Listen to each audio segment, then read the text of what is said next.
Welcome to the last 2 days of my holiday with my toddler and our long journey home.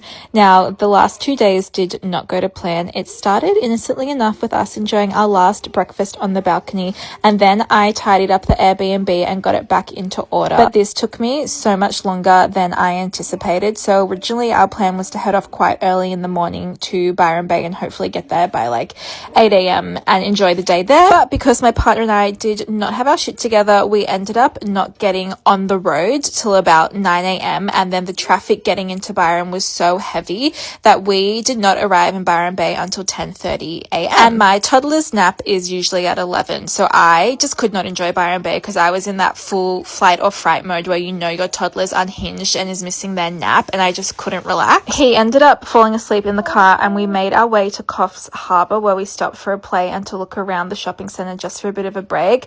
But this second half of the day, where we still had about 4 hours to our next destination, was such a grind because he was awake the entire time and we'd basically just spent the whole day in the car, and it was really tough.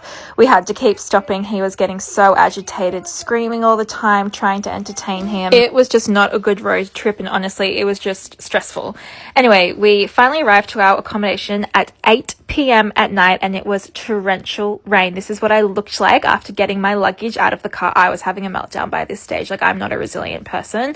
I shut down. So we were just all so exhausted. This is what I looked like after a day in the car with my toddler. And we get to the accommodation and there was no bed for him, so we're all in the same bed. We all ended up going to bed at 9:30 that night, which was just a shocker. It was just a really poorly planned day.